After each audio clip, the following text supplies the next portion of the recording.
One of the important things to do in an Excel workbook is to know how to format the data so that it looks easier and to understand, so we can kind of make sense of it by looking at it. If we just have a whole whack of numbers and things and no formatting in place, it becomes very difficult and it just becomes confusing. So let's have a look here at this document. We have petrol prices in South Africa over the last sort of 5 years, and I'm going to format this document to make it easier to look at.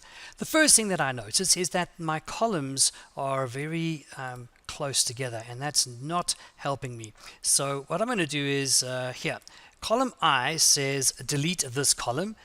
Very easy to delete a column. You go to the column you want to delete, right click on the column name, okay, and delete. There it is there. Column deleted.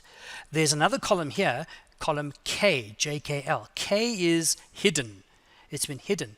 Let's unhide the column. So I select from J to L. So I know that I've selected from J to L, so K is also selected. Right click again in my column names or column headers at the top there and unhide. There is column K. Let's resize the columns. Now there's two ways of resizing the columns. There's a manual way where I just go ahead and select the columns like this. I've selected all the columns like that. Click on the edge of any one of the columns and resize appropriately. So as you can see, whatever I do is going to affect all of them. So that looks like all the names fit quite comfortably there. Same thing with rows. Okay, same thing. I'm going to select all of my rows. There they are there, right down to the bottom.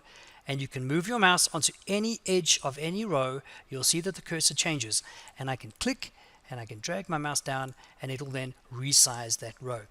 If I gave you a specific measurement in points, how many points I want the row to be in terms of height for rows and width for columns, same thing. You'll just select the rows, select the columns, right click, go to where is it, width, column width, there it is there, and at the moment it's 9.29. let's say I said it must be 10.5 10.5 on the dot.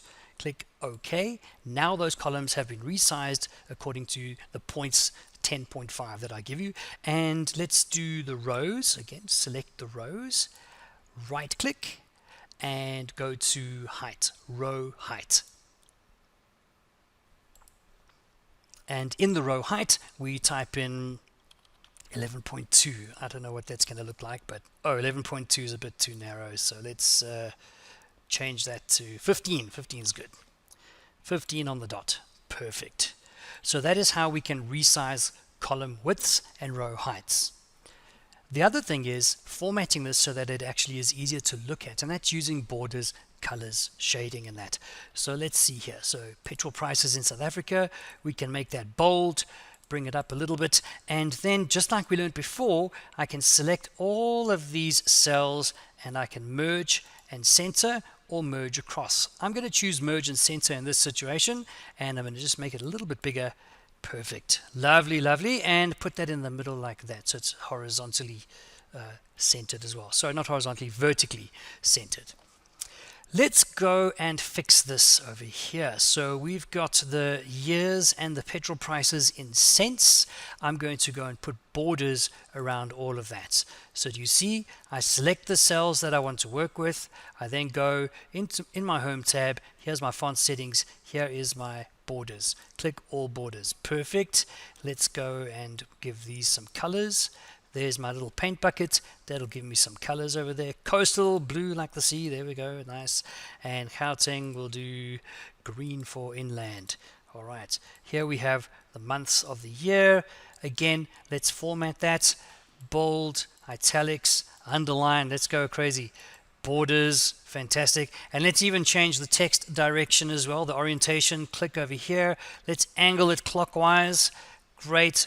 Resize that so it all fits in. Let's see. Lovely. There you go. So already this is starting to make a little bit more sense visually for me to see what's going on. So I don't just see names and numbers all over the place. And that's one way of formatting your content. So with the example that I've given you here, I'm going to provide another example, and I'd like you to format that pretty much the same way as this.